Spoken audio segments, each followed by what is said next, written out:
Hello and welcome to our third step. We will open our third step file. Within that step, we would like to focus on creating walls, creating columns, and also editing and modifying our floors. So first of all, we open our level 1 view.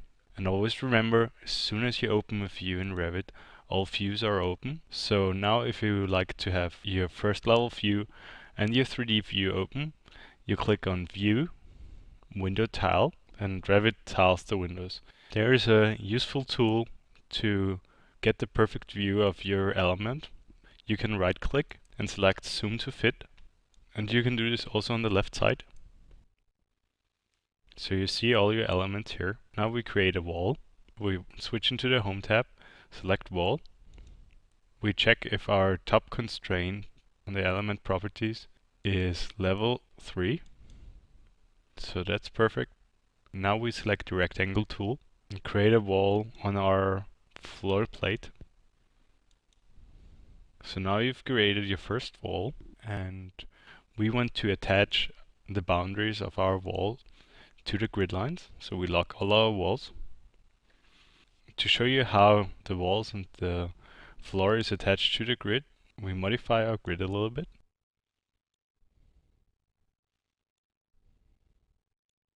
And you see, you can change your elements at any time. Now we want to undo our action, so we use the Control Z shortcut, or you can also use in the Quick Access toolbar the undo symbol, and you can go back as many steps as you like to.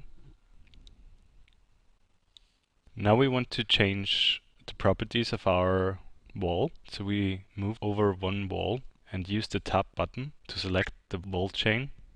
And now in our properties, we change it to curtain wall standard. We also want to copy our floors, so we move into the east view, maximize our window, move in our view control bar, and select our visual style wireframe.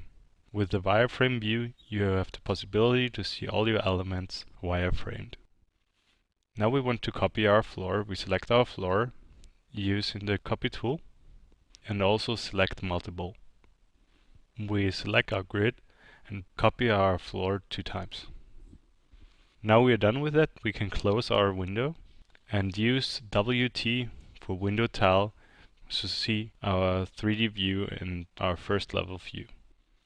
Now we want to create some columns. We switch into the Home tab, select Structural Column, and we are now loading a family.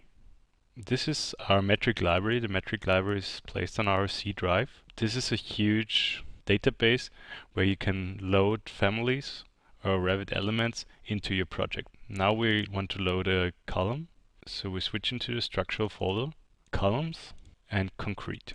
And we select here our M concrete square column.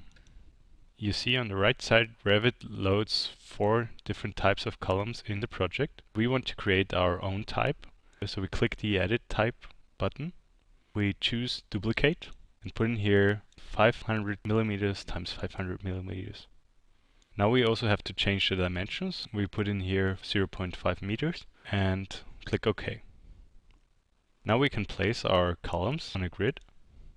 As soon as you place a column on a grid, they are automatically attached to the grid.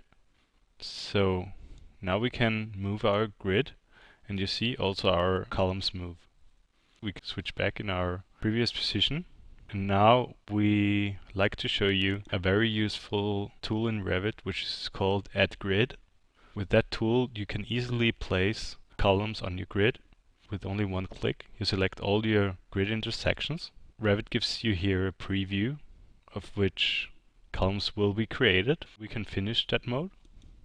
And on the left hand side and on the right hand side, you see your new columns. The next step will be that we will customize or modify our top floor. We select our top floor with the Tab button and choose Edit Boundaries. Now everything is gray again and we are back in our edit mode. And we want to move our left boundary to the first grid line. And we will lock this boundary too. We finish our mode. Revit gives us here an information that all walls will be attached to our top floor. We now want also to attach our columns to the top floor. So we use the join function. We select in our modify tab, join, and select multiple. Select the top floor and some columns.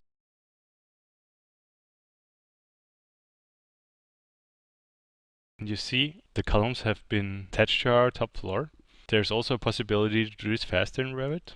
We select multiple, switch in our front view, select our top floor, and also select our columns. If we move our orbit a little bit, you see all the columns have been attached correctly. This was our third step.